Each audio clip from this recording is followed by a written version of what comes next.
Okay. And we're back. So I think it's funny because when I looked at this before you said it was confusing, I wasn't as confused as I am now that you've said it's confusing. We I convinced you. failed. But but I guess my question is, how is it not? I mean, I follow the concept. So presumably, that would mean like in order to do that, you have to cut the things that we had been spending the money on anyway. So wouldn't that be already in? I mean, Yeah, I see. What you're isn't the saying. cost of those salaries related to those FTEs already in that 500,000 up above? Let me see if I can try. Okay. So since I confused you, let me see if I can do the unconfused. If not, Doug can jump in. So what we're anticipating having left at the end of this fiscal year is $565-ish thousand. The plan would be that's being proposed would spend that all on budget support, basically none on staffing. And so it's not double counting because that's why there's no dollar amounts next to these positions. If we had dollar amounts next to these positions, Got it. that would be double counting. Got it. Right, so that's why there's blanks there, Right. because then you'd be absolutely correct. And it's still weird to have budget reductions and no dollar amount, but it's because it wouldn't be a real cut. Right. I missed that part. Thank you. No, I didn't say it clearly, so it's on me. The other thing I would add is that what this is showing is changes to the appropriated budget. So those positions that are shown in the bottom are real positions, but they're not currently funded from appropriations. So cutting them doesn't change our appropriations. Right, It right. just changes our FTE. But we did want to recognize and demonstrate that level of change. I mean, we sometimes have this kind of thing happen with a grant, perhaps, but it's usually one person. The grant got smaller. We took one person off a grant, and it didn't continue, or it's a grant that's not sustained. Those we don't often show because it's such a small impact. This is a much greater level of impact, and so we wanted to demonstrate. Here's the things that ESSER has been funding. We're not going to do that, and therefore we're going to use that remaining resource to support our budget. Got it. Thank you. Can I also just say one thing? This is in advance of our budget hearing on the 28th. So I just think for members of the public who are seeing this for the first time, this is not the last time, and I should have started here, this is initial budget review. This is actually an extra meeting. It's more detailed than we typically, we don't usually have a meeting before the budget hearing, but I think it's good we were able to do that, so thanks to the committee for that. The budget hearing is the 28th, and then the potential budget vote wouldn't be until some point in March. Just based on process, this is initial information. I imagine we'll hear lots of feedback, both, and I've already heard some from staff because we shared this document or the summary of this document with staff yesterday. So we'll continue to receive feedback, throughout, and then we'll have a budget hearing on the 28th. So if people are watching and wanting to participate in the process, I don't want anyone to feel like this is fixed or done. This is part of the presentation. Questions? Jennifer? Okay, I have a question about this. The top section, yeah. Okay, sometimes my brain can't process like adding a negative or taking away a positive, but it's kind of easy to understand with the no sabbatical requests line. So that's like 30,000 that we set aside that we would pay a teacher on sabbatical. We're not going to do that because we didn't have any requests. So that's an extra 30,000 that we now have, even though it's a negative. Right. Right. It's the reverse. But then at the top of the the chart says budget additions and reductions, and the parentheses is reduction. So it seems like anything that's negative is a budget reduction. But you're saying this is actually something we're going to have to spend. Right. Okay. So then this is similar with staff turnover. It's like that's money that we are saving Right. because we're not going to have to pay it out.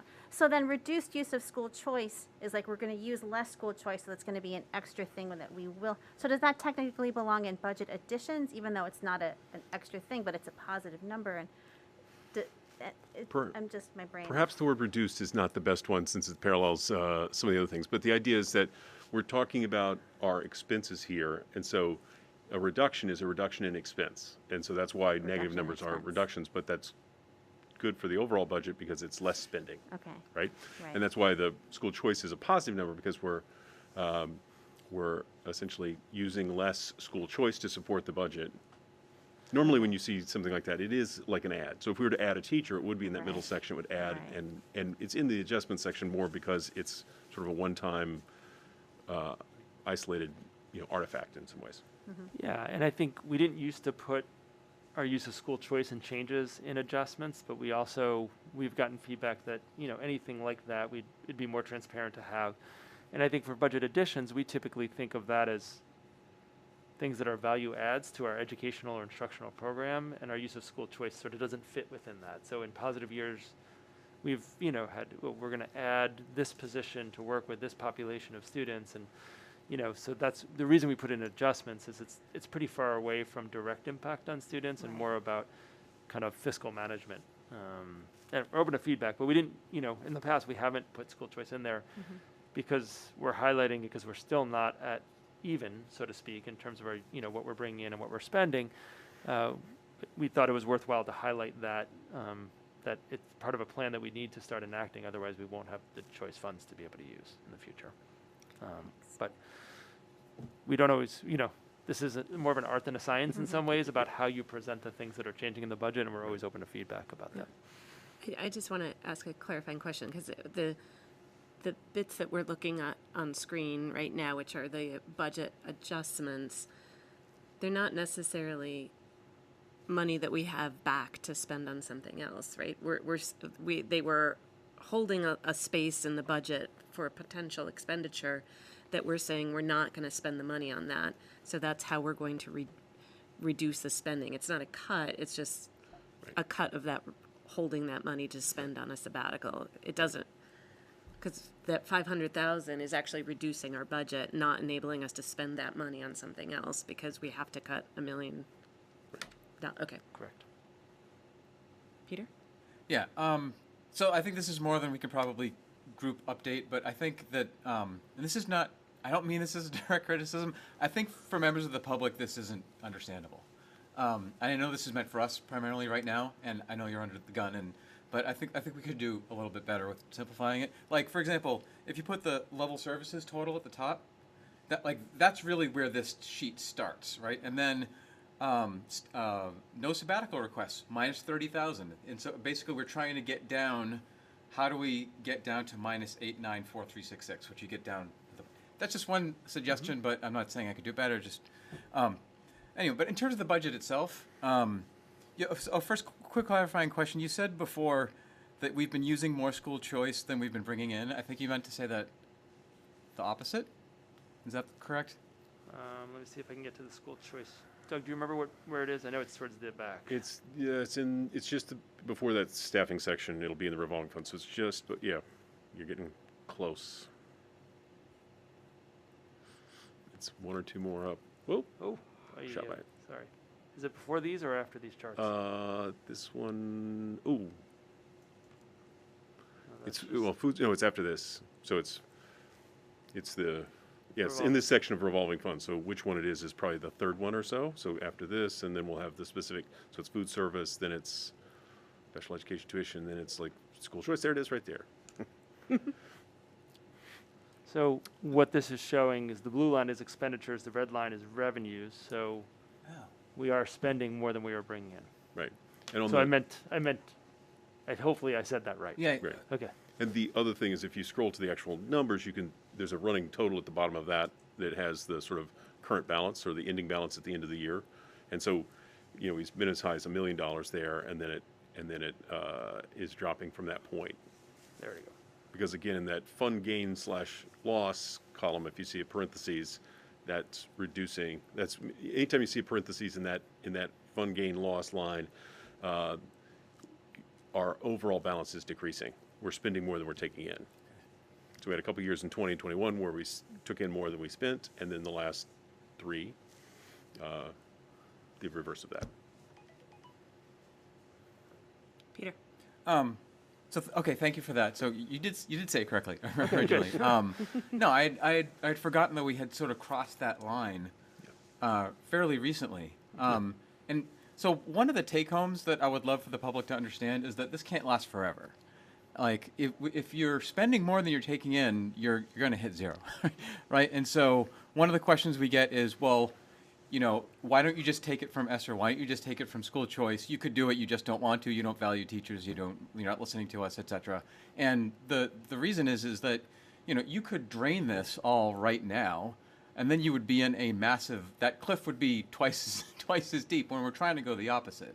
And so the reason why we're trying to increase our use of ESSER funds now is so that we preserve as much as possible that school choice bank to then supplement the budget in FY25 and FY26 to soften the blow so that there are fewer staff reductions, so there are fewer cuts to services.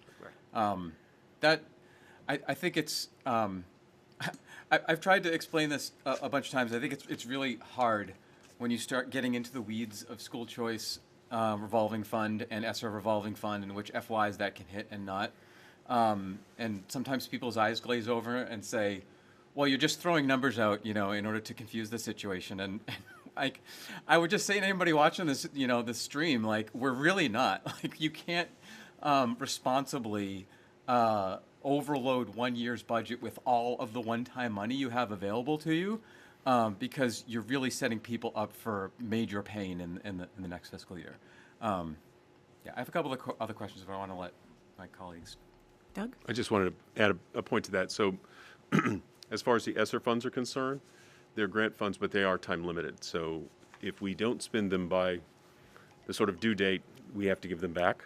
So they do us more good in the short term because we can only use them in the short term. The school choice doesn't have that same time limit. And generally, just talking about revolving funds, in particular school choice, we're trying to manage that to support, the revenue we get from having school choice kids in our district is to help offset additional costs that may come with those students. We're typically trying to sort of fill in kids in a way that doesn't add a lot of cost, but it's never zero. And what school choice helps us do is to kind of cover those costs and hopefully maybe support our budget a little more broadly than that. So we're trying to manage that in a way that it serves its purpose, which is to support those extra students we take in and then provide a little bit of budget support to kind of help us out and keep those programming, the kind of programming we want in our district. So it's the intent and purposes are a little different between the two, and the time limit on the ESSER funds is a little more than about a year and a half from now. Can I ask a question? I think I know the answer. School choice tuition comes to the district, not to the town? That's correct. Okay. That's Which how is our town. different That's how our than- town handles it. It's not explicitly required Okay. to be done that way, but they do turn it over directly to us and let us manage that as directly in our budget. Got it. Peter? I just asked a question. Oh, I didn't. Sorry. So I'm still trying to wrap my head around this page. So is this the 894 366, is that reflected in the summary, the page 19 that we saw before? No. But No. not even the no sabbatical requests and staff turnover? Are those two items reflected in the whatever buckets they fall? So if we went to the line by line, which is the sort of bulk of this document, and we got to near the end of it where Yeah. you're near the contingency section, there's a line that says, it doesn't say sabbatical, it actually says staff, I'm drawing a blank now on what it's called, but staff I know what you something. mean, And I've seen it, and yeah. it literally has a budgeted amount of $30,000. Right. And so that's still showing us $30,000. If we, as this list of things becomes more formalized and you vote a budget, then we apply that and shift. And so our final budget will show those sort of adds and cuts distributed through the whole of that line by line and adjust the budget for those particular lines ultimately, but they don't right now. So are you saying that would get zeroed out once we just? Yeah, that line will go to zero if we adopt it as is. Yes, that would zero that line. Okay, thank you. Peter? So just to ask a basic question. So this 894,000 in cuts, that includes the loss of 17.4 positions. This assumes the staff salaries are based on the school committee's current contract proposal that includes a 2.5% COLA for this year. Is that correct? So I had to make an estimate for the current year we're in, fiscal 23, Right. as well as then project for fiscal 24. And so some of that is contained, if you're looking at specifics, some of that is contained within the lines where staff are actually listed, the sort of classic lines, and some is contained within control accounts. So we hold a certain reserve of that. But yes, we've made projections based on the status of where the school committee is and the funding that sort of projected to go with that proposal. Peter? So just a quick follow-up on that. So, to clarify, if the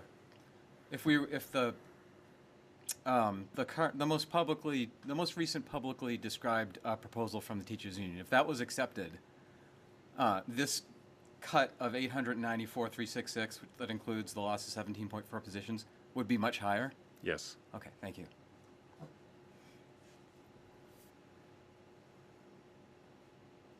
Any other? So Mike? I just want to thank, for the feedback on the formatting. This is a particularly unusual year for us to think about that. And Peter, thanks for the specific, piece of feedback. If there's other pieces of feedback that, you have for us, for Doug and myself, you could email us both with that in advance of the budget hearing, because,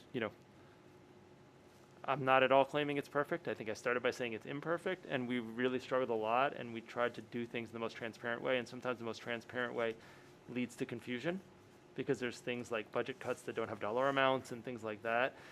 So if there is any feedback, we'd love, because we're in it, and sometimes being in it is a downside to how to figure out how to present it.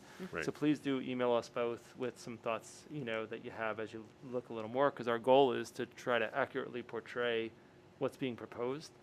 Right. And this year, I think more than I can remember, Doug, Yeah. you can correct me if you think differently, we struggled with how to do that, and we erred on the side of transparency, which also potentially adds to confusion. And, I know that's those two words you think are diametrically opposite, and for us in this case, I'm not sure that they are. So any feedback is welcome.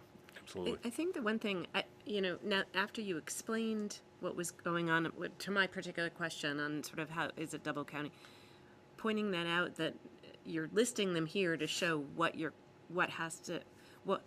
had been funded by ESSER that we can no longer support. Right. It could just be modifying that asterisk to say ESSER funded included in budget adjustments above, right? Just to Yeah. say the obvious, Yeah. right? That's helpful. It's confusing, and I don't have a, because part of the confusion also, I think, you show that because page 17, I particularly like this table because it shows how much of our spending does come from sources outside of our general appropriations, right? So presumably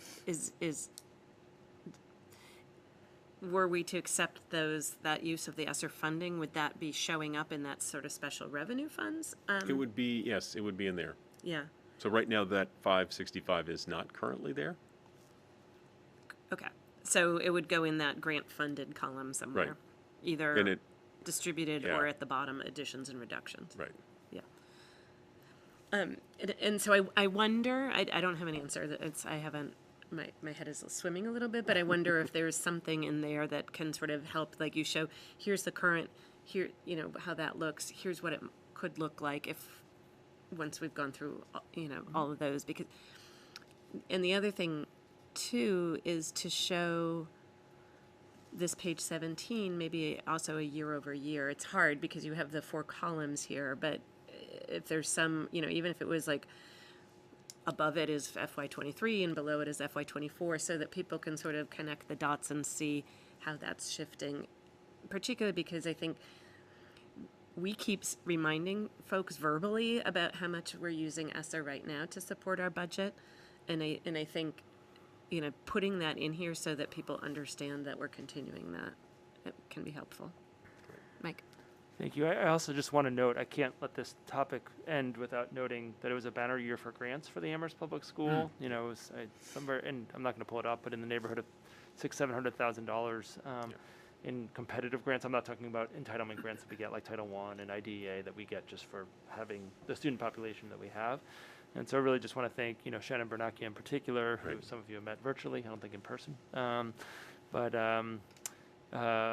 all the staff who have applied for those grants. They range from Comandantes to mental health to the arts. I mean, just a huge range of competitive grants that we receive that also supplement the budget. And so I wasn't going to let this item end without mentioning that because those are positions, those are materials, those are people that are really supporting our students on a regular basis. And so, we keep on applying for grants consistently, and we have, the partial electric bus grant that we'll see what the town ends up doing if they want to cover the rest of. But people are doing really hard work, doing a lot of writing to try to gather more grants. Certainly math, and Mary's been involved in that, and that's greatly assisted our iReady adoption. Has been that a lot of the materials funding and professional development never came from the appropriated budget. It came from competitive grant sources. So I do think that's important to highlight in the conversations as well. It's in here, it's in the grant section, but sometimes to your point, it gets lost because it's on page whatever it is out of 140. Right. And because it came up in some of the comments in the survey that we did, there was reference to how much we're spending on to launch Commonantis, and I think that's another example of that was primarily grant funded and competitive grant funded. Sort of the implementation and the training that went along with that for multiple years. It wasn't just a one-time thing. So the more that we can talk about that, the more people understand we're not taking money from an appropriated budget to do some of these, and it really is testament to the grant writing team. And I will say, I will second, I can't remember a year on school committee where it seemed like every week you were sending a good news email about yet another grant that we've been awarded. So it's noticeable. And I will say that speaking of grants and how much of that we represent in this document, we did put ESSER in here because it's so large. There's many of those, and we've had significant grants for other things, mental health, curriculum materials, Commonantis program, all of those. They often don't make it because, again, it's hard from a budgeting standpoint to sort of represent that well. It sort of can overstate things in some ways and sort of overly inflate, look how much we got, and then you look, if you sort of carry it for a couple of years, then it looks like we got nothing, and well, what happened there? So it's a little difficult to, we try to strike the right balance about how much of that to include of those, but it's certainly, it's a significant component of enriching our programs and what we can do for kids. Yeah. Did you have a comment, Peter? Yeah, I just didn't want to let this item go as we're getting into like the high time of budget season, the hearing and eventual vote and public engagement, hopefully to a high degree. But so this is the seventh budget I'm looking at. I think it's the sixth one with cuts. I think it's maybe the fifth one with six figures of cuts. And I don't want to ever make myself immune to the fact that this is not the budget I want to pass. This is not the budget I want to vote for.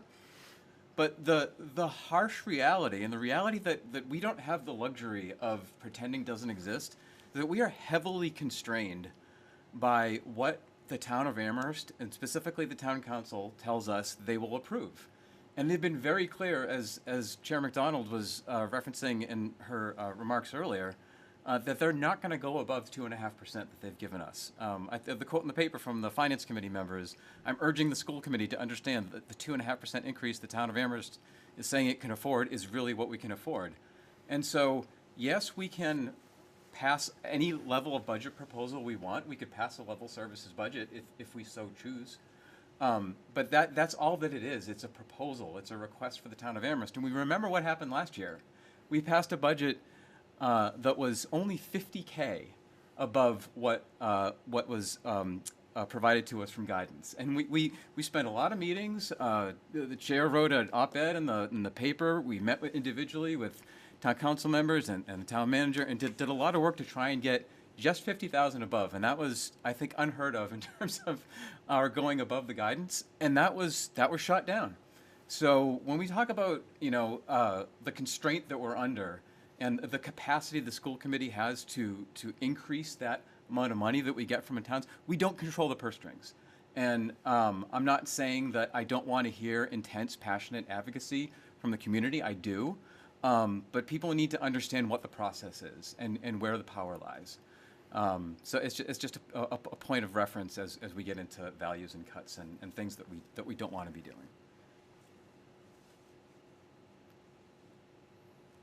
Thanks, Mike. And perhaps a simple way to, not simple, but a concrete way to say that is, on this slide, and Doug, correct me if I'm reading it wrong, but I think I've got it, is that, a level service budget would be a 4.83% increase which is significantly more than 2.5. And there's your gap right there, right? Again, some of the articles I sent you, I don't know if you were able to look through them, that MASC sent, there's 4.83 is actually low compared to what most districts are saying level budget, level services budget at. Actually, Mike, if you go down a little bit, it's a little bit higher than that because we do have Oh. to, so the 294 that's showing my there bad. below Yeah. is the ESSER support for this year. Right. So it's really more 6.1, but that's still, I would suggest, Yeah. is lower than a lot of other districts are Yeah. dealing with, for I mean, sure. there's districts talking about double digits, because of all the inflationary factors Right. that I mentioned earlier. Thank you, Doug. Right. Sorry, I didn't scroll down That's far right. enough. My apologies. But the same story is still the same, that there's a gap between 2.5 and what level services is. And I do think, thinking about some of the commentary that we got in the budget survey and sort of staying on this thought of sort of understanding the constraints, because it's not just what is the town council willing and prepared to fund the public schools, but also, whoa, I just lost my train of thought. The question that came up in the comments was about why do we pay so much in taxes and we're still struggling with our budgets and making these cuts and we can't do everything that we want to do or have in our schools. And I think we're not going to be able to answer that, but I think as much as we can help paint that picture, because it is hard to understand, and particularly when we see and feel our taxes going up. And we see, the budget's increasing 2.5%. Why are we making cuts? And that's a really hard concept to grasp. I mean, even as a school committee member, it took me, I would say, at least one budget cycle, if not two, to start to really understand what's happening there and what's behind that. And again, I don't expect that we'll have an answer tonight, but I want to just plant that seed sort of when we come to the budget hearing, which for those watching at home is February 28th at 6 p.m. And there are 2 budget hearings that night. So two opportunities to speak on the budget, but one of those, and only one of those, is on the elementary school budget, and that's the one at 6 p.m. But I do think, having that in mind to sort of help explain, maybe contextualize that for our community to answer that question. Why are our taxes going up? Why are they so high and increasing? And yet we're having such a hard time. Doug? I can answer that to some extent. And this goes back to some history, not working in this role or working for the school district. But nonetheless, if you look at, and I think the town does this pretty regularly, the percentage of the town budget that is supported by state aid, that percentage of the budget has shrunk steadily. And likewise, I think if you look at our budget and you look at the amount supported by state aid, if you were to sort of map that on there, it has shrunk over the last decade. So at a statewide level, we have, well, since I've been in Massachusetts 35 years, roughly, the tax rate has gone down, and the taxpayers voted for that until recently, the first time we've had some change in that direction to positive is the most recent fair share tax. I want to call it millionaire tax. It's not the millionaire tax, it's fair share tax. That's the first time there's really been an increase in many, many years. And so the available resource at the state level that is going to cities and towns and supporting their budget, it is increasing, but it's not increasing at the rate of the increases in the overall costs that cities and towns are experiencing. And so that's the biggest driver of the problem that I would suggest. And the feds, the state's suffering from the same thing. The feds are not sort of supporting them at the same level that they were 15, 20, 30 years ago. So that you've got this sort of compounding problem that puts it all locally. And so local governments are funding a much larger share than they used to, and that's a difficult burden to bear, and especially when you have one knob to turn, which is property tax. And depending on the town you're in, that's not always a good tool. A little bit of a political statement on all of those things, sorry. It's complex. Peter? Yeah, I'm sorry to comment so much on this, but so thank you, Doug, for mentioning that. So when you talk about the state funding of public schools that flows to the town, and then the town's funding that flows to us, that's really where the bottleneck is. And it's not just, so it's exactly what you described, that the state income tax went from 6 to 5. And by the way, the fair share tax isn't going to help us all that much because it's being driven to the legislation of the Student Opportunity Act, which again, so this committee passed a resolution in support of it, and we should have, and I would do it again because it was a economic justice issue to fund school districts that have very significant needs that are like at foundation, that have thousands of students with significant insignificant economic distress. So that's going to do a lot of good. It's not going to flow to our district though. And the things, the inequities in state funding of public education that hit us the hardest are charter schools. So it's more than $1.5 million off of our budget. Imagine what we could do with $1.5 million right now just on the elementary budget. It's the subject to appropriation line items like circuit breaker that we were talking about before, and it's the minimum per pupil aid. It's a pittance, and the Mass Municipal Association knows this. They've advocated for at least $100 per pupil for the last several years. It's gone on deaf ears. So hopefully there's some light. But right now it's a pretty unfortunate situation where you have teachers unions and school committees and municipal governments who are all feeling that pinch ultimately from the state source, being forced to fight each other, and all that noise obscures the fact that that's where the reform really needs to happen. Where school committees and teachers unions and the MASC and the MTA writ large and the MMA need to get together in order to push that change forward. Sorry, I'll stop on that. But that really is the misdirected hostility that occurs is in not just our community, but in all communities that are feeling this pinch much stronger than we are, is really unfortunate. And it's so hard for residents who aren't really following how the money flows to understand that that's ultimately where the problem is.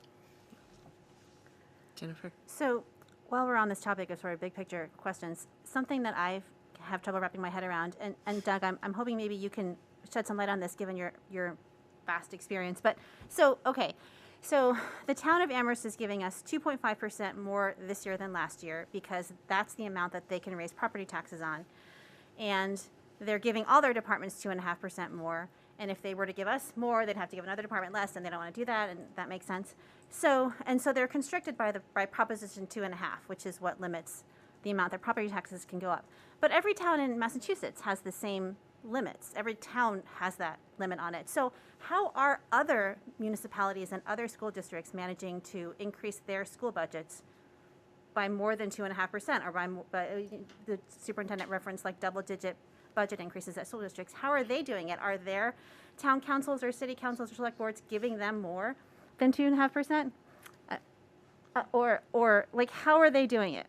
I don't know if you even know, but. So I think there's a couple of ways. I mean, I'll offer some guesses, I guess, is the best way to describe it. That would be great. So it's, the limit on Prop 2.5 is a 2.5% increase plus new growth. So if you have a community that has a lot of new growth, in other words, new buildings, new commercial tax, that sort of thing, then they have potentially a greater amount, depending on how your state aid. So the state aid formula, what's called unrestricted government aid, is fairly favorable to Amherst. It's a fairly significant chunk of the town of Amherst budget. But it fluctuates more. So in the town of Amherst, that unrestricted government aid is 8-9% of the total revenue side of the budget, which is pretty big. Most towns, it's much smaller, like 1 or 2%. So if you go to Palmer, Lever, or Shutesbury, which we're familiar with, they have a much smaller amount of that. So its impact, it changes in that, and its impact on their budget is much smaller. So that's the thing that adds variability to Amherst as far as estimating revenues and that sort of thing. And I think that one of the other things towns, obviously they may have overrides. They may have done that. They may have made other choices. They may have said, we're going to fund our fire department less. We're going to fund our schools more, or vice versa. And I think in some of these communities that are struggling with being at foundation or running into limitations of net school spending, that sort of thing, they've made conscious choices that they're going to spend less on education, more on other things. And I think other towns make the opposite choice. Amherst has traditionally very strongly supported its schools, and so our percentage of the budget is pretty strong relative to many other communities in the Commonwealth. But and I think there's a lot of districts that are having these double-digit increases that aren't going to be met. I think that's the other thing. Is like they may get support, but I think a lot of them are going to be making a lot of similar and maybe even more difficult choices than we're going to have to go through too. So I think that's another factor there. You know, they're facing a steeper conversation than we are even. Yeah. in Yeah, fact- I think the clarification is that their expense budget, projected level services budget is going up double digits. And so therefore they're having to make even larger cuts than we are to fit within their municipal budgets. Is that? Yeah, I Mike? mean, the two things I was going to say, just one is what you said, and also that some places are out of their ESSER funds. So they're seeing, Oh. right, so there's the gap because we're using some, but I think the other is, and I'm not advocating for this, but just there are communities and, you know, my network, you know, that we see some communities that are talking about overrides because of exactly that feature, right? So I'm not talking about that here. It's not mine to say now or in the future, but in terms of some of those places, you know, there's some high-profile communities that are having those conversations now. Thank you. And I do believe that another big contributor for us in particular is the huge proportion of our area, our square space that is not taxable. That's right. And I don't know if it's 50% or close to that, but compared to other area towns, it's significantly larger. So the burden lies a lot at a much smaller population than you would imagine. Right. And if I may, a couple of Yeah. things on that. So one of the things with state-owned land is that you get what's called payment in lieu of taxes.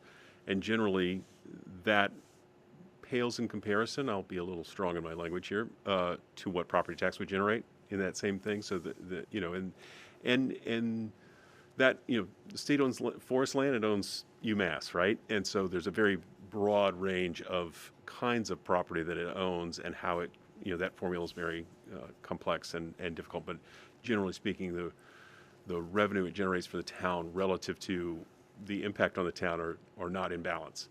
I think the other thing I'll just say, one other piece of Prop 2.5 that people need to keep in mind is becoming more relevant for communities like ours and our regional neighbors, is there's a total maximum on the property tax. So 2.5% per year, et cetera, et cetera, et cetera. But the tax rate itself cannot exceed $25 per thousand. So we're in the 21, 22 range generally in Amherst. But that's a limitation that some communities are bumping up against. That, you know, like a Hadley, which has a very large commercial base, their property tax, they've got a lot of room. So if they wanted to do an override to get higher, they have the capacity to do that.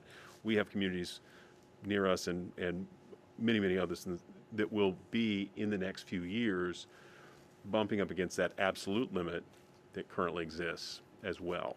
So when you get to that 25, you don't even get the 2.5, you get that. And that's sort of the upper limit, which is, you know, has people worried. And I mean, it's also been, I mean, Prop 2.5 passed in like 81 or 82 or something like that. So it's been 40 plus years. Obviously, you know, the legislature may have a conversation about that when more and more communities hit that upper limit. Peter? Yeah, I mean, the other bit of context on that new growth is that it's not just the area, it's the population change, right? I mean, some of these communities out in Eastern Mass are just in a completely different demographic space than we are. I mean, you look at the tax receipts for some of those towns that are just exploding in population, and they're not even really managing their money all that well, and they're like, you know, building things left, because it's just the population just supercharges the business growth. The other thing that Amherst faces is the capital side, right? I mean, every town has capital, but obviously Amherst has its significant capital challenges that it's trying to face now. You know, that needs no introduction to anybody here. So a lot of things conspire together. So it's not like the 2.5% property tax increase, you know, caps the school budget at 2.5% hard, right? You can still move around the margin, and that's what we asked them to do last year. Is just a little bit over 2.5, and they weren't even willing to go there. And so when we're trying to make the argument of we can't do dramatically higher school budgets to meet requests like contract increase requests, because we're nowhere near being able to pay for that. That's where the conversation has to go. And you know, and again, it's not to point fingers at the town council and say they're the bad guy. Personally, I don't think they're the bad guy in this case. I think they're they largely, choose to fund our schools well above what is legally required, above the foundational limit. But they have the constraints that we just talked about, and really need systemic change that this board isn't capable of producing at the state level, at least on our own. I think we've, this is a good and helpful conversation, I think, because sort of, Budget 101 is really helpful. And I think as we go through these difficult conversations over the next month is a helpful grounding. But we're going to come back to the budget in a couple of weeks at that meeting for the budget hearing. And then, as Mike mentioned, in the middle of March is when or early March is when we'll be voting on a budget. So there's time for public input and time for tweaks or more questions. So thank you. Thank you. Transition to the next. Okay. So, Thank you, Doug. Thanks, Doug. Thank you, Doug. thank you, Doug. Have a good evening. You're welcome to stay if you like, but you don't have to. So sixth grade to the ARMS timeline staffing. I think I'll start by talking about the staffing, and then I'll get more into the recommendation. And this is going to be hard to read on a large screen. It was in the packet. It was also emailed to all staff members last week. But this is looking at how to equalize staffing across the 3 schools. One of the pieces of feedback we received from a staff member when we did this is it was helpful. They asked us to have the FY23 and FY24 so that there was a comparative piece. The good news is I think that's really helpful. The bad news is it makes it really hard to read because it makes the font really small. So again, we get feedback and it's both helpful and creates some challenges for us. But what the big differences you see are that at Fort River, there's the addition of staff in the mental health realm, the addition of staff in the ELL realm. This Crocker had an unusual, from a intervention in math, it's just kind of longstanding inequity in terms of math staffing at Crocker, so that gets addressed. So there's less dramatic change than when you looked at the 4-school model and you were accounting for the 6th grade academy at the middle school. But there is a real implications. There are real implications for Fort River that will help with students in terms of mental health needs and ELL needs, which are, frankly, not surprisingly, what I've heard from Fort River staff in terms of what they feel like inequities exist between the schools in the district, and they're right. This would keep, as I mentioned before in the budget process, a reduction of 4 FTE in classroom teacher. It keeps class size, as I mentioned last time, under an average of 20 in projections at each school, and within, overall average well under 20 of class size. But there are some sections that are larger than what we've typically seen. I think I mentioned that at our last meeting. So I'm not going to spend as much time. I would say that the budget as proposed, retains full-time specialist teachers in those areas. There's not equity there. And once you start making the specialist teachers slightly different FTEs, you involve people being in different buildings for small amounts of the day. And so in talking to principals, I think there's an acknowledgement that there's, the technology teacher at Fort River, has more classes to see, but undoing that and having, someone come from one of the other buildings for 1 day a week was more disruptive than it was worth. That, one of the pieces of feedback I consistently hear from principals is, as much as possible, we can retain full people. That part-time people, while helpful, you lose a lot in transition, and when they can't be there at certain parts of the day, you're building your schedule around part-time people, and that may be where we have to go in the future in some of the areas in our district. But the more we can keep whole people in one building, there's a real benefit there. Instrumental music is a great example of people who make the most of their time. They're absolutely wonderful at being in multiple buildings. But it's a hard model when you have lots of people doing part-time, just from a space perspective, an instructional program across 7 grade levels. It creates some real challenges. So this is where we landed. It's not wildly different than what you saw with the 4th, school. It just shifts more whole people back in buildings. And I think from the elementary principal perspective, and I agree with them, the more whole people we can have, the better off we are. What's a little hard to see is you see sometimes there's a 0.8 or 0.6 and things like that. Sometimes that is the whole person because they're a part-time staff member, sometimes by choice, and so they're not split between building, and that's where you get granular and hard to talk about in a large scale, but I think it makes the adjustments that we need to make the buildings more equitable in terms of service delivery. I think I'll stop there and pause if there's questions. I'll talk more about recommendation in 6th grade, but I thought this was an important chart to give an opportunity for committee members to respond to. Peter? So how's the reception been from staff?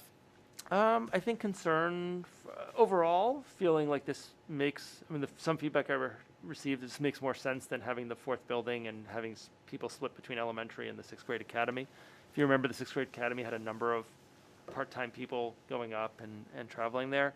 I think the concern piece for the schools that have gotten smaller, particularly Wildwood, is that they've built the staffing model and been really successful with a larger population. And while I think everyone understands and wants there to be equity, the challenges of the change are real. And people love their school communities, and staff members generally, when we surveyed them, most of them wanted to stay in their current school setting. So I think on an individual level, there's a real concern in certain areas around how that would play out. But in general, I've heard positive reception of, they liked having this teacher-student ratio on here, because I think it's one thing when people say, oh, it feels like there's more teachers there than here for this, and now there is, but there are examples of that. But it's reflected, and I think when people look at the numbers, they're able to offer feedback and comments in a data-focused way instead of a I think way or sort of anecdotal way. So I think people have liked that. I did get positive feedback, including FY23 and FY24. Maybe not for people who need to read, very closely. It is very hard with the font size, but it just shows the delta in a way the first iteration of these did not. So that's sort of the feedback. So I don't want to say everyone's been excited to see, and particularly for people who are working in buildings, working in areas that might have a change, they might really want to stay in the building that they're in for all sorts of good reasons, and knowing that, well, we have to adjust because of the change in population. That's a hard conversation to happen, but I do want to compliment our staff that people have been really understanding that the enrollments are, what they currently are. We don't anticipate major changes over the next couple of years, and we do need to adjust in the name of, equity and making sure that we're appropriating resources in a way that's reflective of the student populations. Sorry, it's a long-winded way to answer your question, but it's one I cared a lot about, and we've heard a lot from I staff. had a question, and it might be because it's in the special ed line, but I know that we were doing co-teaching and trying to roll that out more broadly. Is that covered? Is that the special ed teachers that are? So you wouldn't see it in the classrooms. You're seeing just the gen ed teacher at the grade level, and if there's a co-taught classroom, that's not reflected on the grade level. It's just Correct. sort of in a total line on the special ed. Exactly, yeah. Jennifer? So I'm curious about the music instrumental line that you referred to. It looks like it's 0.7 for Fort River and Crocker Farm and 1.1 for Wildwood. Why is it different for Wildwood, and what's 1.1? So that's cut across multiple different people, and this is based on the current enrollment in the instrumental music program by school that they gave to us. That changes every year. They've expressed an interest of going back to including 3rd graders in orchestra and 4th graders in band, which would increase the numbers because they feel like they have capacity. If you remember that during the beginning parts of COVID, when we came back, there was a lot of concern about group size and woodwind instruments, and so the feedback we've received was those numbers would go up for next year, and they want to start recruiting. I think there's a feeling, and I think it's accurate, that during COVID, lots of things sort of shut down, and there's some students who were in years where there was anxiety about joining band or orchestra, particularly the band, and as that's easing some, that we'll see numbers increase. But it's just based on current numbers. Okay. It's enrollment in the program. Okay, that was my follow-up question, because Yeah. you'd think I would remember, but I don't remember. So in these 3 schools, at grades 3 and 4 and up, you can opt into orchestra or band? 4 and 5 currently. 4 and 5 and up. Yeah. And so it looks like Wildwood, for whatever reason, does a great job of getting kids to do orchestra because they have a higher portion of their students. Right. And there's no rhyme or somehow- reason to it Yeah. because it's the same people at all the Right, schools, right? right. It's not like, oh, there's one teacher at X school who's particularly strong at encouraging it. I mean, I can tell you it's not based on the space they're using at Wildwood. I mean, Mary and I tried to work collaboratively where instrumental music happens. So I don't think there's a rhyme or reason. There's been other years where that trend has not been the case. Right. And I think it's, it's like a lot of things with kids, with children that age is, if there's a critical mass of students doing it, becomes more popular and more students, right? So I think the idea from the instrumental music folks is going back to starting at a younger age, hopefully gets that ball rolling. So, for projected numbers, we put the same numbers this year because it's just Yeah. impossible to project on that front. Not because we expect them to be the same, but just Yeah. how do you make an assessment of that? We really struggled with how to do that. Thank you. Yeah, thank you. I'm not seeing any other Okay. questions on that. So I'll transition to just my recommendation from last time.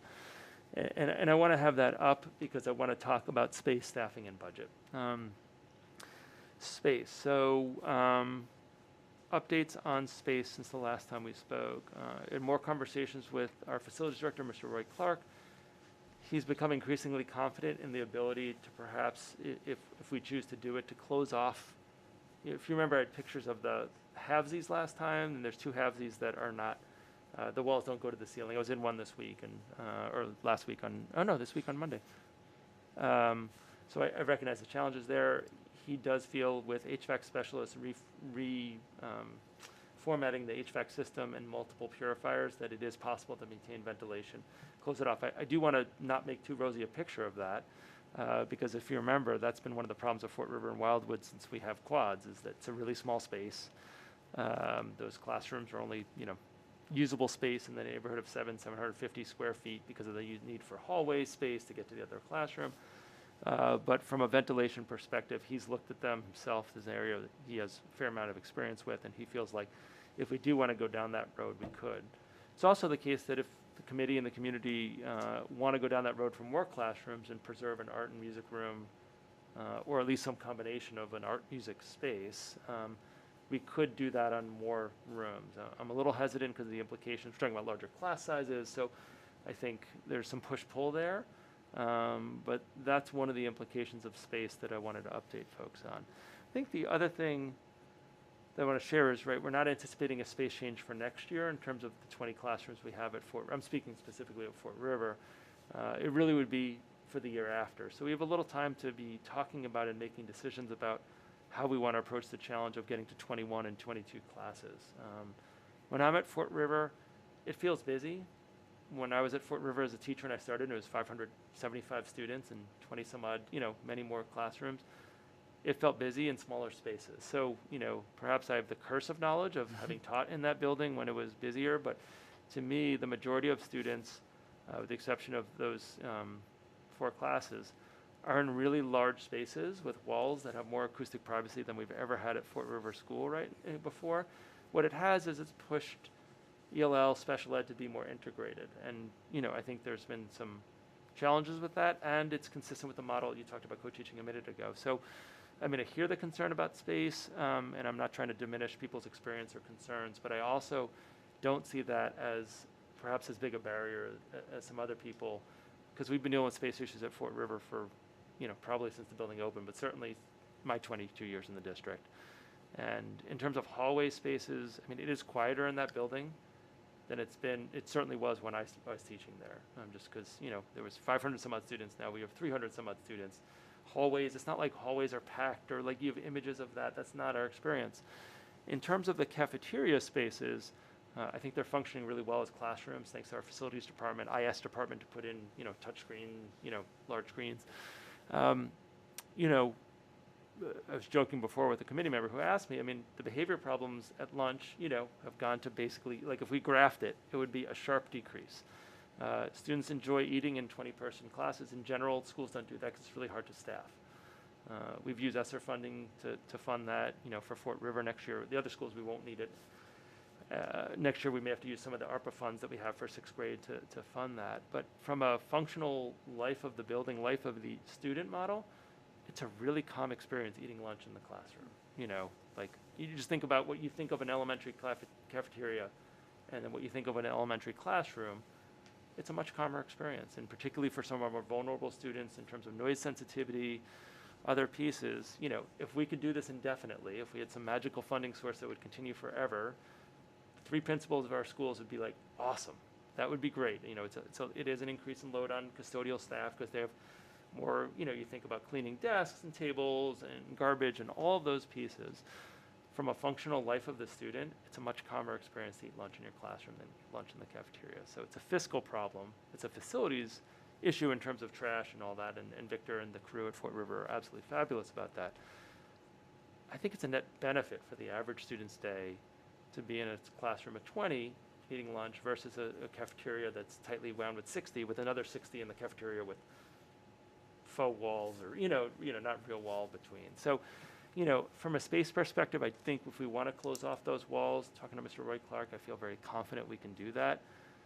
And hopefully my experience isn't jading me of when I taught there, but it doesn't feel nutty when you're there. It doesn't feel like the hallways are, the kids are great, teachers are great at working with kids.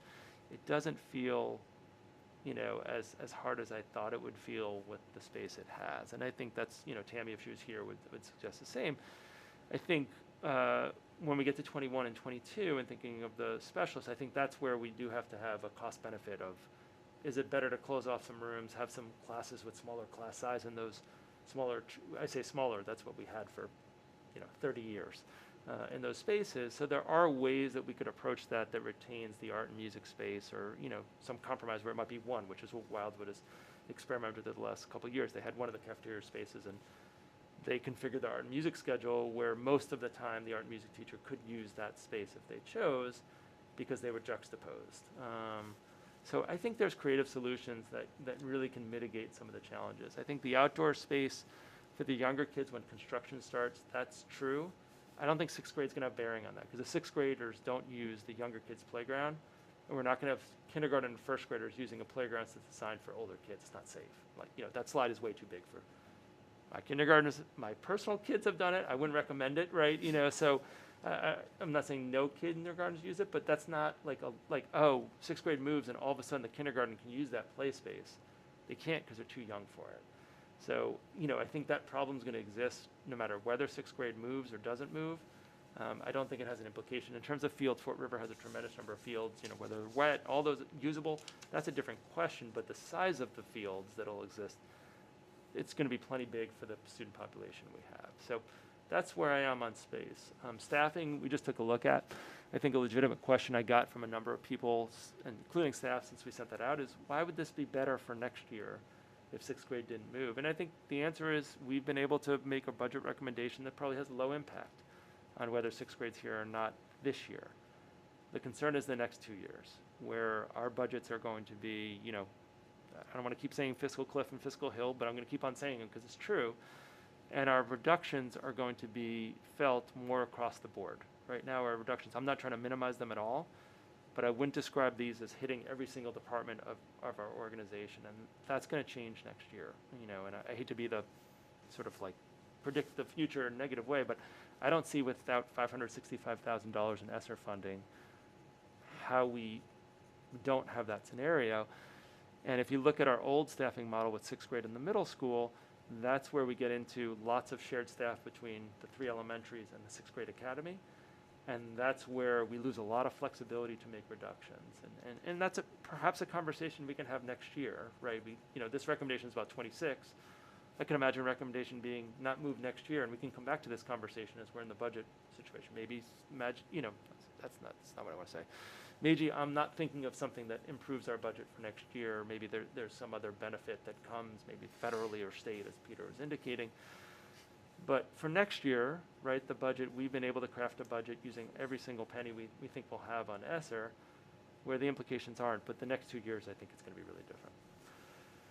So my recommendation remains the same. I think, one adjustment that I'd certainly be open to is amending that to moving the sixth grade students, at a time later than fall of 2023 or something like that, because it may be that the committee wants to come back to this next year and say, well, actually that regional amendment, that narrow regional amendment happened, and we can imagine a more integrated program, and, we're relooking at the budget and we see these other opportunities, and it's not, not as significant.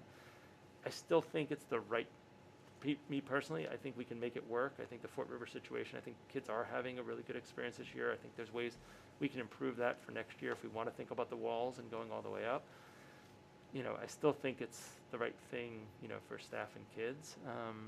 But I think I'm more open based on feedback I received in the last couple of weeks to think maybe not necessarily making a determination tonight about fall of 26, but just to suggest a later date than fall of 23. So that's my spiel. I'm sorry it was more long-winded than I wanted, but I just wanted to come back to those same points that I talked about previously. Yeah, I'm glad you mentioned that because I do think, when we the reason why we're having this discussion was because of that sixth grade academy construct that we were told that we had to do, and that was new information. So it wasn't that poor planning, because that was unforeseen. It wasn't until we were planning it and working with DESE on implementing that move that DESE informed us that we would have to, the best way to do this and the way that they wanted us to do it was to create that sixth grade academy. And then realizing what the incremental costs and inefficiencies that would bring. That's the reason why we're having it, because the reason why we decided to move was because of space. So now, so I just want to unwind the decisions a little bit, because I think that's important, because without knowing about, until we knew about those inefficiencies from because of the nature of having a separate school within a school, we were supportive, and that was why we made the decision for the timing that we did. And, not knowing that we could build up this space, right? So I do think that this new information from DESE about this ability to have a more integrated or potential to work with the region on figuring out an amendment to the regional agreement that enables us to have the sixth grade in the middle school in a more integrated way, and then explore, does that solve some of those inefficiencies and cost and budget issues that were raised when it was a separate school. I do think it's worth having that conversation, because that is the only reason why we were having this discussion in the first place. It wasn't a change of heart. It wasn't cold feet because of whatever. And in fact, we were already working with the students to prepare them emotionally and academically for that change. So I personally would be in favor of the delay, because the space impact is not going to be any different next year than it is this year, and using that time to explore that option with the regional district to have a more blended experience. And I think, when having been on that working group exploring that was one of the attractions, and we heard that in some of the comments from the community about the opportunity for world languages and other electives, and I don't know I can't even remember where we landed on athletics, but there were opportunities that parents were in favor of that we could only really realize with a more integrated school. So I think it's worth taking the time to now go back and explore that, and understand if that solves or could help some of those fiscal issues that we're focusing on right now. Mike? I'm sorry, the other two budget things I should have mentioned, thank you, I didn't mean to interrupt.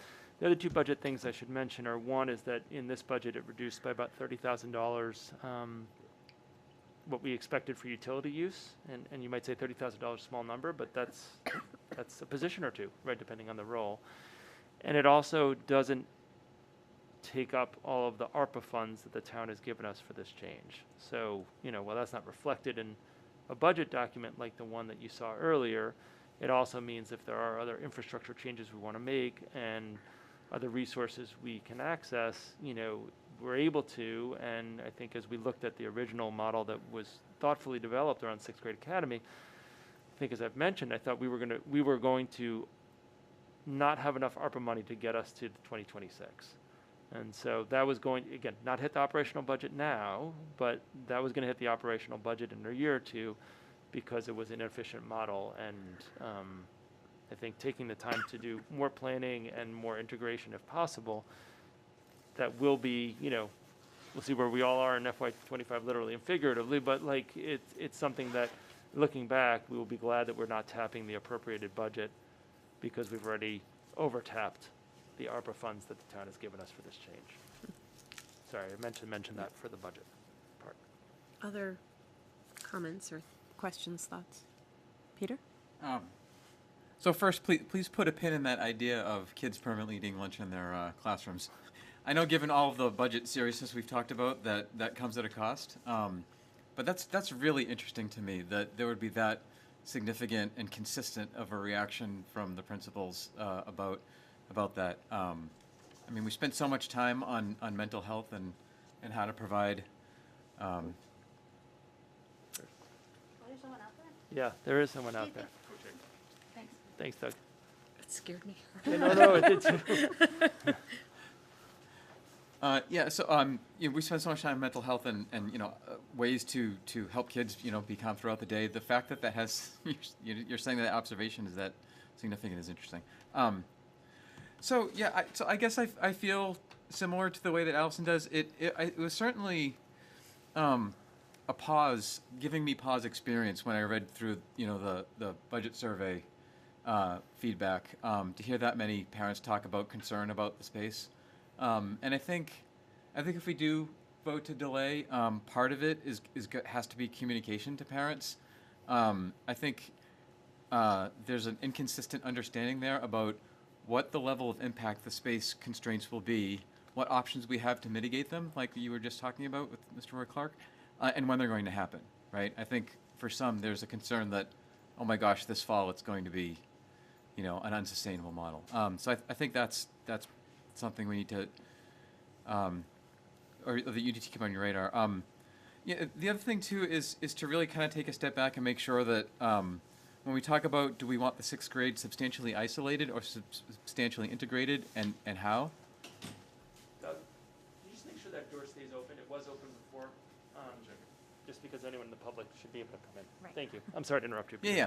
I think that probably needs a reset. I feel like philosophically, pedagogically, we kind of went back and forth on that, and I don't think it's not hyper simplistic that it should be completely integrated or isolated. But obviously, parents have raised concerns about behavior and exposure to older students. But they've also raised the possibility of being able to access things like world language and other sports and all that. And so when we talk about potentially integrating with the regional school district, I think that's something we kind of need to pause and take a step back and evaluate that.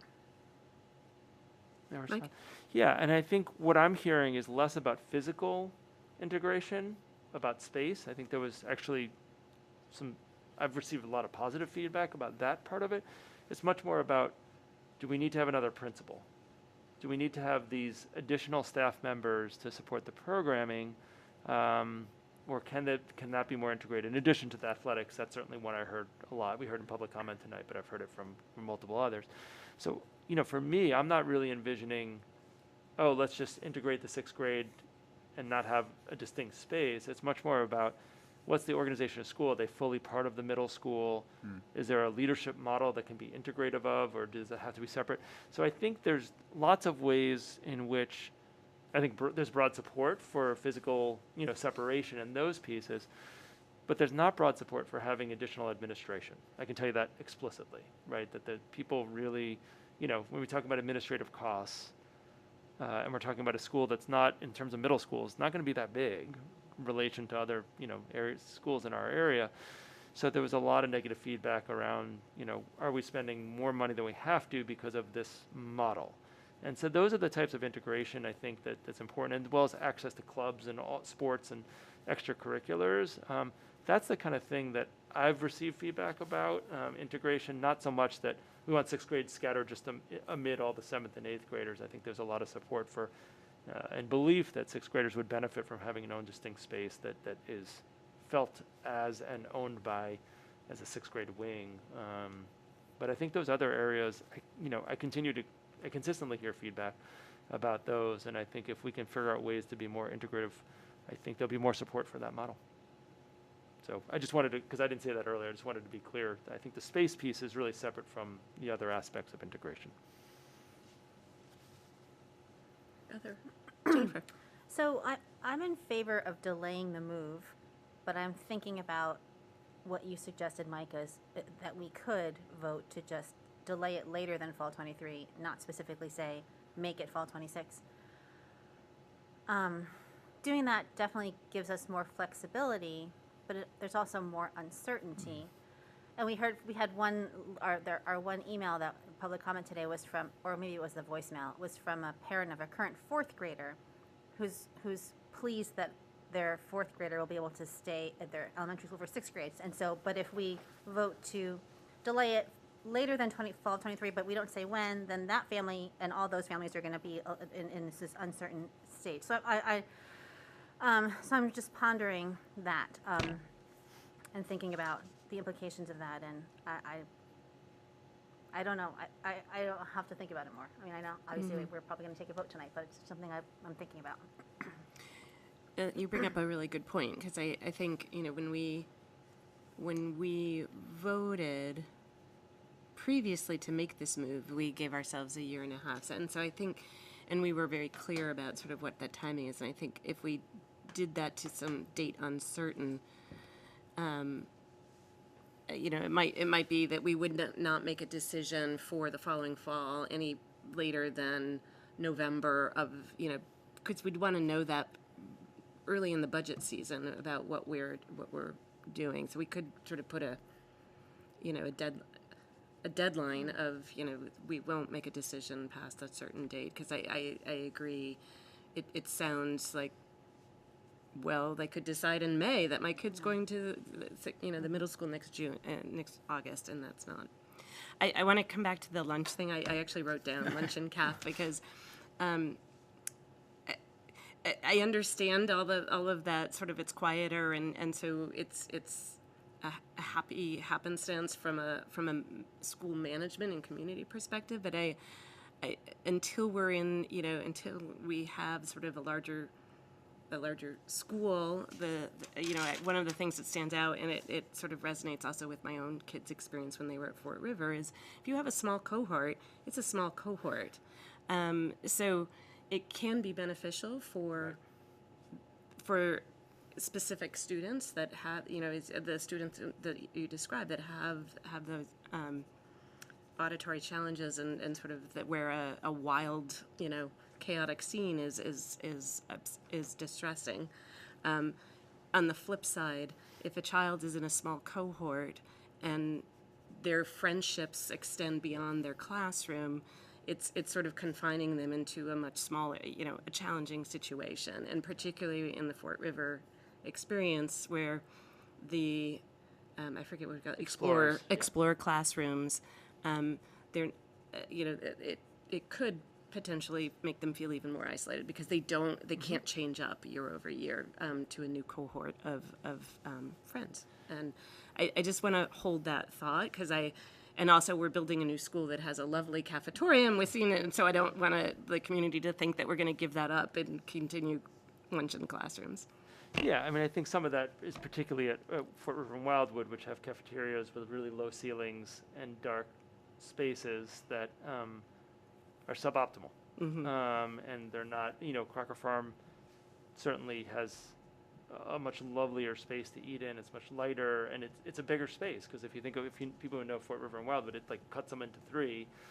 But it's not very despite wonderful artwork that's been integrated over the last couple of years and bright colors, it's not very inviting. It's really dark, and the way noise travels, it's a real challenge around some of the auditory pieces where, Crocker Farms, it's a nicer space, even if it's full with people.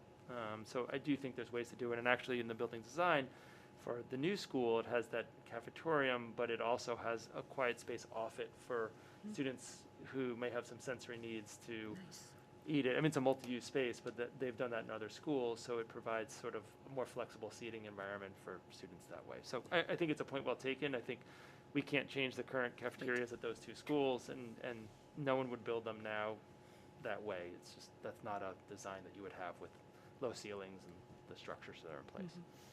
Peter? So, Jennifer, before you spoke, I was ready to say yes. Let's vote on moving the sixth grade on or before, or no later than fall 26, which sounds certain. But it's kicking the can down the road, because it means the school committee will, year after year after year, hold out the possibility that maybe we won't, this is. something will happen. And the thing that's making me think that we shouldn't do that is this idea, the certainty of the fiscal cliff, hill, some decline of some sort. And so Dr. Morris, you said that we're talking about in those 2 years, right? Reductions hitting every department when we lose, ESSER support of more than 450,000. In addition to the regular inflationary pressures and everything else that's hitting our budget. That's very significant. It's very unusual for you to be making that kind of a long-term major prediction, which makes me feel like you feel pretty strongly that it's going to happen. And so if we're sure that we're going to have a major fiscal challenge on our hands in those 2 years, and that not moving the 6th grade is going to help with managing that flexibility, then what are we holding the possibility out for, right? Like, it feels to me like we're just stringing it out under, like, not based on hope that isn't really based on anything that it's going to change. And sure, money might drop from the sky, and you pass some ridiculous progressive tax and lightning fast time to the state, but unlikely. So, and also part of the feedback we've heard from parents is wanting to set the expectation for their kids, right? And how that's important, and that, like, some parents giving the impression that, look, do it or don't do it, but tell me when and if you're going to do it. And I feel like that's something we need to provide as well. So I guess I've gone full circle, and particularly hearing about your confidence level in being able to mitigate the space issues, the fact that they're not going to hit in a significant manner until a year from this fall, and the possibility that the DESI comments about regional agreement update open that make that a higher % chance of happening. Even that's still going to be a slog, getting the regional agreement updated. I'm not trying to minimize that, but it brings it closer to possibility. I'm feeling like we should stick with the original idea and vote to definitively move it for the fall of 26. I guess my thought is that increased cost of keeping talking about savings of keeping the 6th grade through fall 26 is based on the current assumption of the the current knowledge that we have of the inefficiencies that are introduced by having a separate 6th grade academy. So I think we don't know enough about how much inefficient we're going to have the fiscal cliff, whether 6th grade is there or not. So it's going to be challenging, and we don't know. I don't think, because we haven't had the chance to explore what that could look like in a model where the 6th grade is actually part of the region, or more part of the region, where we don't have, as you just described, going back, the reason why we're having this discussion is because this introduction of additional administrators and additional staff needed at that 6th grade academy that we hadn't anticipated originally. And so I feel like we need to explore that before we can sort of definitively say that it's going to be significantly or exponentially more costly for us to have 6th grade at the middle school than it is to keep it, because we're going to have the fiscal cliff no matter what our decision is going to be. And the other thing, and I would be fine saying we're delaying it, and we're going to delay that decision on, maybe we're delaying it at least 1 year, and that the decision at that point is, do we do it at, for this, what would it be, fall of 24, or fall of 26, and be very definitive at that point, but just give us that time to explore the willingness of the region to have that limited amendment and understand better what those cost implications will be. And the other thing that kind of goes through my head is, as much as it's attractive to think about sort of making all of these changes all at once, it also means it's a lot of planning, because at the same time, this school committee is going to have to be going through a conversation about redistricting potentially redistricting in order to balance the enrollments across, like, where between the 3 schools down to 2 schools. So having that conversation at the same time and sort of transitioning into a new school building at the same time that we're transitioning 6th grade, it again, going back to some of the comments, it's a lot. It's a big, big, big change. And there might be, benefit to stepping that change and stepping that transition as opposed to trying to do everything all at once. But I guess I understand and share that concern about sort of putting more uncertainty into this, and just ask that we study that and explore that, and I don't think that we have.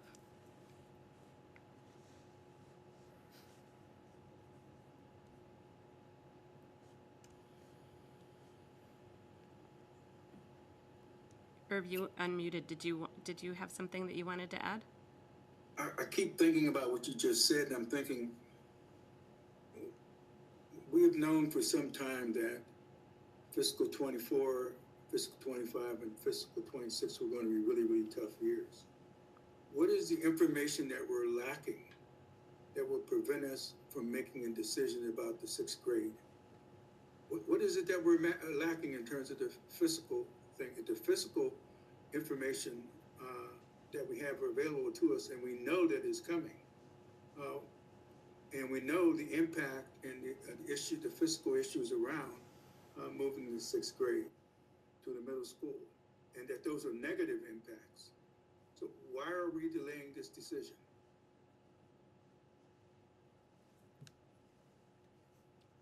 Delaying the move or delaying the decision? Delaying the decision in terms of the move, in terms of whether we're going to do it or not do it. I'll just speak for myself. I don't think that we have an understanding of what the cost implications would be if we had a more efficient administrative model for the 6th grade at the middle school. The reason why we're having this discussion about delaying in the first place was because we learned of the cost impact, negative cost impact of the additional administrative and other sort of central staff that we would have, because we had to basically staff a full school, as opposed to a rental agreement with the region. So what is going to change in terms of that negative impact you just talked about? What is there that is going to change about that particular negative impact because of the staffing that would prevent us from saying, hey, it's not going to be negative, but somehow it's going to be positive, and therefore we should go ahead? I just don't understand.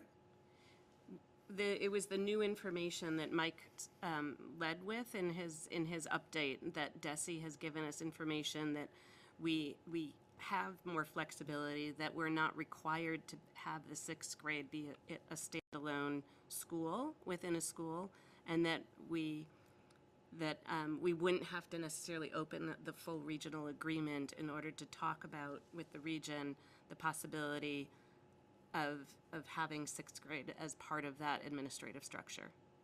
All right, would there be, let me be simple,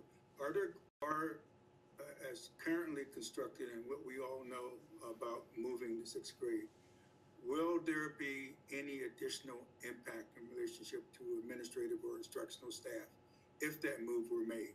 Will there be an additional cost?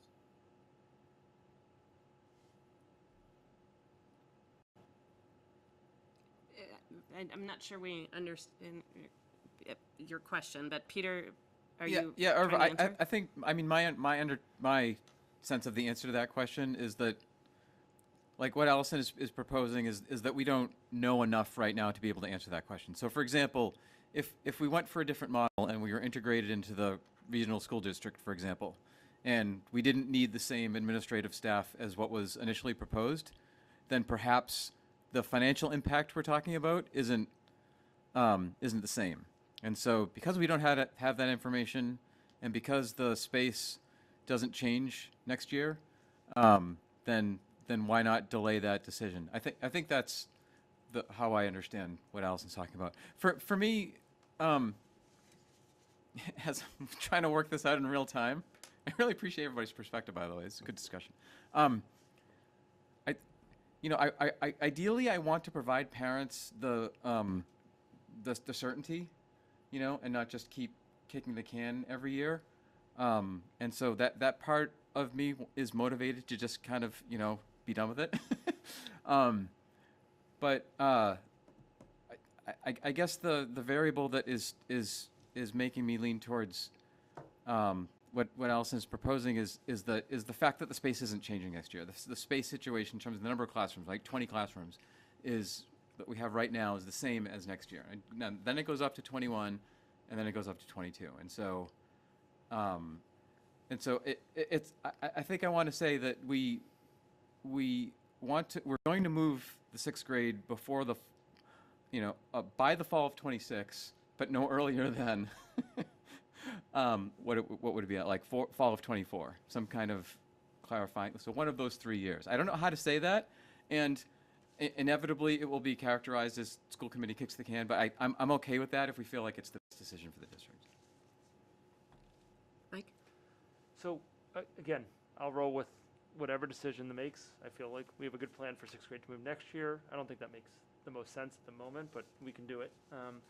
I think if we want to do the more not moving next year and delay, but I think the thing I want to share budgetarily is if you compare the chart that I had, it's too small. I mean, I don't think it's worth putting up, but the chart that was in the packet with the K to 6 elementary staffing ratios with the one that was presented that had the 6th grade academy, and this is what I was trying to get at with budget, and I think this gets to Irv's question.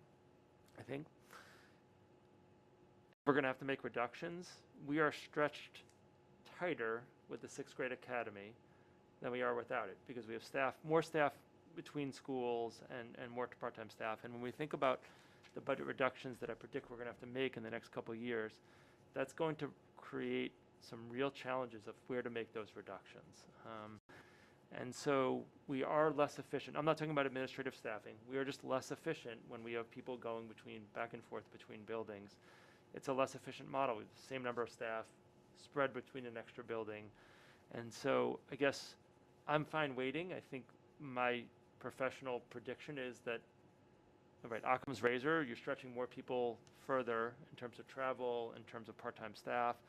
When we're making reductions, it's going to be that much harder to make those reductions. So I'm comfortable waiting and in showing that in a year when we get to next year, next year's budget process and all of those pieces. But I do think across all my districts next year, I'll just speak for myself, is that we are going to be making decisions that we're going to talk a lot about efficiency and how to preserve as best we can the models we have because of the fiscal situation.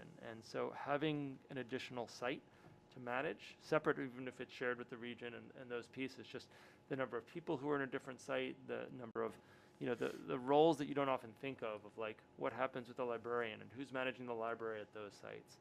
Who's managing instrumental music? That's a 4th site for the instrumental music teachers to go to. Who's the specialist teachers are going up for the end of the day? All of those features, when our budget constricts, both budgetarily but also practically. And so I worry about stretching us further when we're going to have constriction in our budget. And so, again, I'm happy to show that next year when we get into the budget process, but I don't see how that changes. So I'm empathetic to Allison, to the point you're raising around that. I think I'm less concerned about space because I think there are solutions. And I do think that the point Jennifer raised about people knowing what the plan is, I think that's very real for people. And I know we could say, oh, it's 2 years down the road, we have plenty of time to work it out. But one of the things that I feel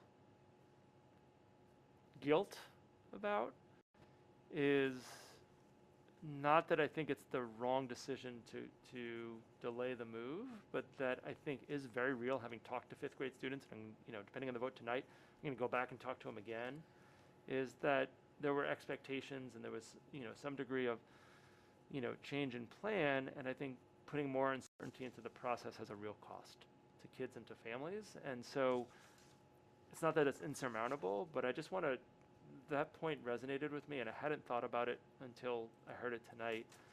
And I do think in this moment there's a lot of uncertainty, beyond our control.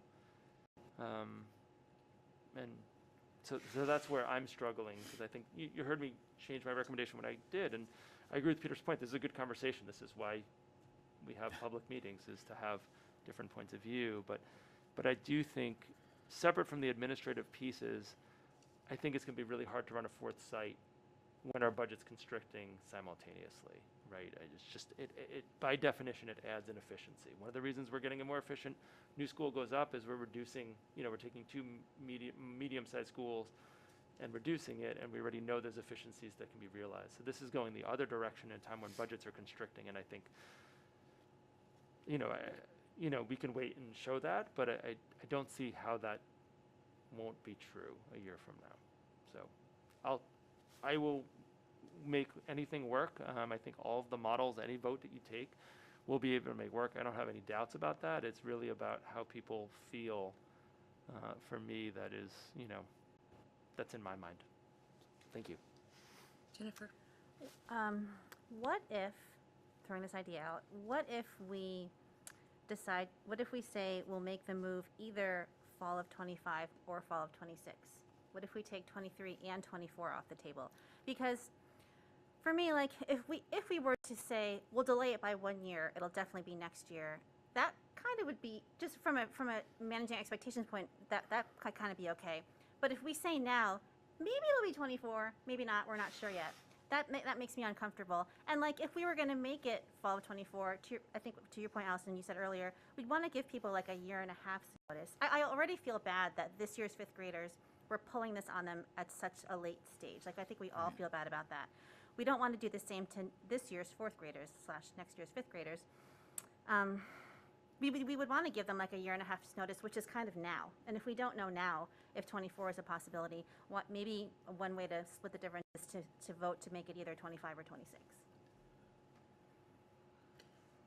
Yeah, I'd like that suggestion. I think that can help, because I think the criticism that was made in some of the comments in the survey about how did we not know this ahead of time, and I think it's really fair, because we knew that the ESSER funding was going. We knew that there was going to be a cliff, and the bit about the academy we didn't know, but all the things that you're talking about, sort of the staff, having to have staff move between the different schools, that's not new information. So, I do think it's really fair criticism that maybe we didn't think deeply enough about this ahead of time before we made that decision. And I'm, not directing it at any one individual or group. I think it's just a general and really fair criticism, because the only new information that we have, honestly, is the DESE decision, because everything else we were aware of. And I think, the only difference is that it maybe became more in focus, which I understand. At the same time, we knew the cliff was coming, and we knew that we would be asking staff to move between the schools, and that bit might be different. So I don't know what to do with it other than to point out I accept that criticism. I think it's really fair. Mike? Yeah, and I agree with that. I do think the other piece that I would say, and people don't have to agree, is the reduction in enrollment and the ability to reduce by 4 classrooms. Mm-hmm. That's not, that's significant. As a percentage of our number of classrooms in the district, that's a significant change, and it really opens up space. And Wildwood was the space that, was the most congested when we came back from COVID. And that drop in enrollment, particularly at Wildwood, is really shifting. That's a surprising thing that no one, our enrollment reports, our NESDEC report, people did not predict that level. One could say, well, Comandantes was going up, you see that increase in enrollment. We didn't anticipate having 4 classes in 3rd grade. So we've seen it, separate from Comandantes, that increase has been in an Explorers class at that grade level, has not been in the Comandantes section. So there have been some real differences in enrollment and shifts between the schools that were not predictable 2 years ago or 3 years ago. That does have an influence on the space part of our equation. Also, the fact that Crocker Farms, the enrollment's gone down, but also the fact that we can be assured that at least in the classes that will have larger enrollment, and then hopefully in all the classes, depending based on procurement, and we're doing our best to get that going in the summer, we'll all of a sudden have a lot more usable space. Also eases some of the tension that we had at Crocker Farm in terms of size of space and number of students who can fit in classroom spaces, and the fact that we think we can close off quads to make Fort River like it used to be, and it's odd that people are thinking of that, myself included, as a good thing. That's some information we didn't have at that time, and River's done a lot of work and had outside people come in to take a look at that. So, I mean, I think it's a fair critique, but I think the enrollment changes and some of the infrastructure changes we think we can make, we didn't know that 2 years ago. And I think I'll just give me and slash us a little bit of, 2 years ago, the world was a really different place. And so I'll do the mea culpa, you know, from my end. And what we were trying to figure out 2 years ago is how to get kids back in school. And so, you know, I get that, and you can't use that as an excuse for everything. But I also, you know, I don't know, Peter, you calculated the number of school committee meetings we had a couple years ago. Over 100. In one calendar year, over 100. And at some point, when you have that many meetings, Jennifer, you joined at the right time. It's really hard to consider all the factors going on when that's happening. So, mea culpa, I'll take, you know, and you're saying you're not blaming anyone, but I'll take that because it's my recommendation, and I'm not saying I got that right. I also think just the context of what else was going on in our district and the world at that time, we couldn't dedicate as many resources to playing out enrollments that, you know, all those other pieces when we didn't know when we were coming back. We didn't know the condition. We didn't know how long we were going to be sitting 6 feet apart. You know, the kids, you know, like there really are elements of that when you go back in time, because I did this after I read that feedback, and I was looking at school communities when this happened, and we weren't here, right? No one was in these buildings. I was here, but there was custodians were here, but there was no one actually here when these things were being thought of. And so I want to own it, but I also want the school committee, you don't have to take the break, but like I would say that the context matters, and it's pretty quick that we forget how many things were going on at a time that we were trying to make large-scale decisions. So that's my 2 cents. Thank you. Peter? So I like Jennifer's idea of making it to the fall of 25 or 26 for the reasons she mentioned. You know, when we think about budget planning for next year, right? If that starts as early as it can, and given its magnitude, it's going to want to start as early as it feasibly can. That might start in December, which means, and that budget is going to have to know what's happening with 6th grade, which means we'll have to decide that before then, which means we decide when in November. And so what are we really? Right.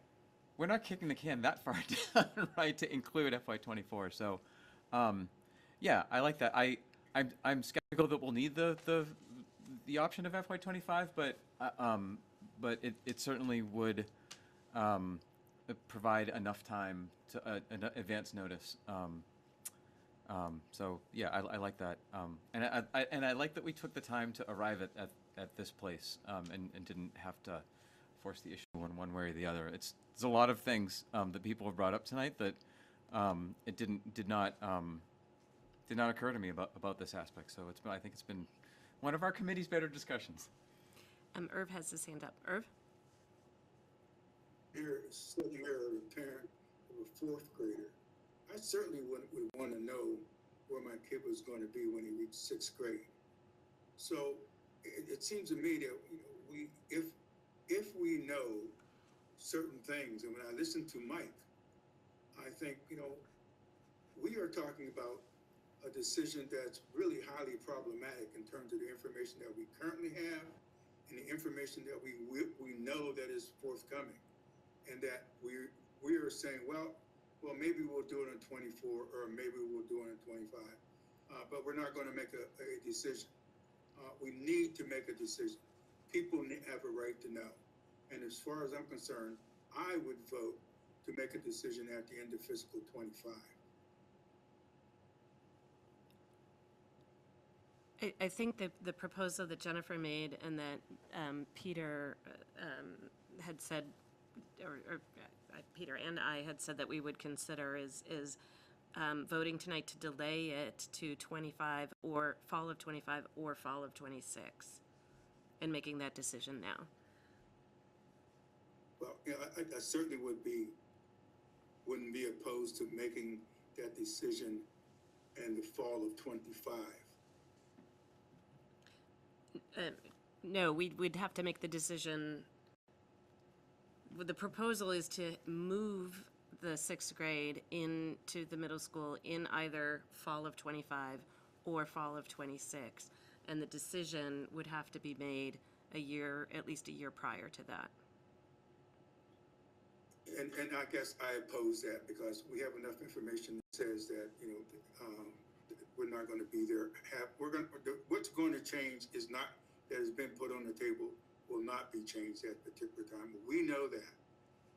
And there's been a very strong case that says, hey, this is all problematic. So why are we saying this? Why are we playing around with it? We have some very strong information that says that, to do a move in fiscal 24 or fiscal 25 is going to be highly problematic. I think I'm going to make a motion that we vote to delay the move of sixth grade to the middle school to either the fall of 2025 or the fall of 2026, and that we revisit that. We continue the conversations about how that might work with our colleagues in the regional school committee, and make that decision no later than November 2024. Second. Moved by Allison, seconded by Jennifer. Is there any further discussion? I would like to make an amendment to that we do it not for 25, but in terms of what you're saying either or. I'm thinking take the or out of there and make it a certain whether it's 25 or 26, but not say either 24 or 25. I would take that not as an amendment, but a separate motion. So let's, Peter had his hand up to discuss the current motion that's on the table, and we can then come back to that. Peter? So I support this motion. I understand where Irv's coming from. I felt that way as recently as maybe 30 minutes ago. And it's not, I think both options have disadvantages, and that we have, I think, articulated here tonight. Just procedurally, I think it would be fairest if we allowed, it's allowed anyway, but I think the fairest thing, Irv, if this isn't a motion you support and you want to say it should be the fall of 26, that he offers that as an amendment to the motion. Because otherwise, if we vote on this motion, then he doesn't have an opportunity to talk about something different because we just decided it. So what I'm objecting to is either or. Just make a date, make it either 24 or 25, but don't say either or. For a parent, that's not fair. So what's the procedure? So he's proposing that amendment. Does somebody have to second that? Peter? So yeah, so Irv, like procedurally, and Allison, this is just my take on it. So you're the chair, you call the rules. So Irv, you would move to amend the motion, and then describe what you want the amendment to be, and then if someone seconds it, then we discuss the amendment and then vote on it, and then we're back on the main motion. I did suggest an amendment, and Allison said we had to vote on this. Well, No, I'm shifting based on the advice and perspective shared by Peter that if you would like to make a motion to amend the motion that's on the table, you're welcome to do so. Yes, I want to amend the motion on the table to take out or, either or 24 or 25 and make it 25, period. There's no motion on the table talking about fall of 24. The motion on why don't you restate your motion? the motion was to delay the move of sixth grade to the middle school to the fall of 2025 or the fall of 2026. And I'm saying And we would make that decision by November 2024. And all I'm saying, my amendment was read that it would replace the or 25 or 26 and make it just 26. Okay. Is there a second?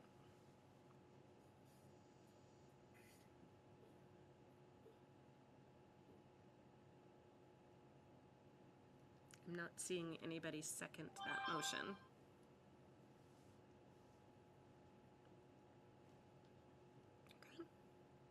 Okay. So we move forward with the unamended motion that is on the table.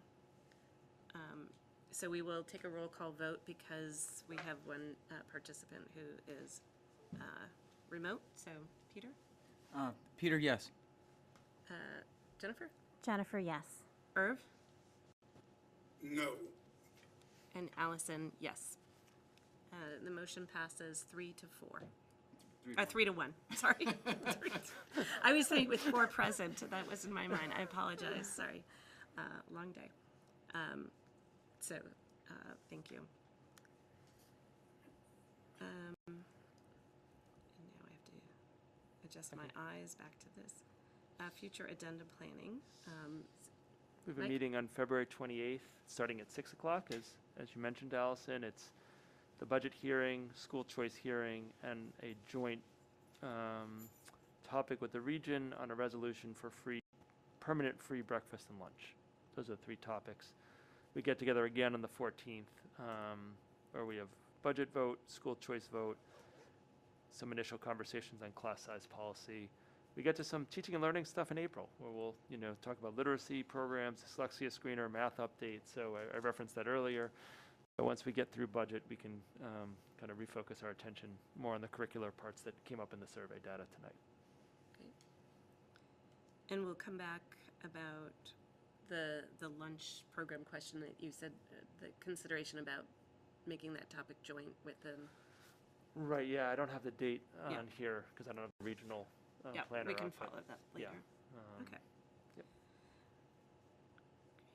Great. Okay. Warrant report, and I have a couple.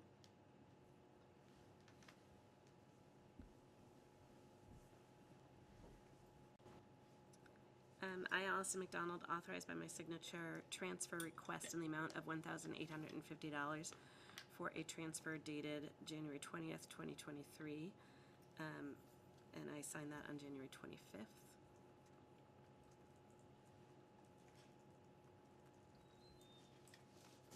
I, Allison McDonald, authorized payroll in the amount of $743,997.22 dated January 25th, 2023, and I signed that on January 25th, 2023. I, Allison McDonald, authorized payroll in the amount of $751,822.30 dated February 8th, 2023, and I signed that on February 7th, 2023. And last but not least, I authorized payables in the amount of $200,542.53 for a warrant dated January 20th, 2023. That includes general fund expenses of $144,931.95, revolving fund expenses of $1,547.40, grant fund expenses of $38,983.38, and other funds of $1,148.80. And I signed that on February 27th. And that is all. I don't see any gifts for us to accept, so I will move that we adjourn. Second. Moved by Allison, seconded by Jennifer, and we will take a roll call vote again because Irv is here. So Allison, aye. Peter? Peter, I. Jennifer? Jennifer, I. And Irv? Sorry, I had you muted. Irv? Irvine. Thank you. We are adjourned. Thank you.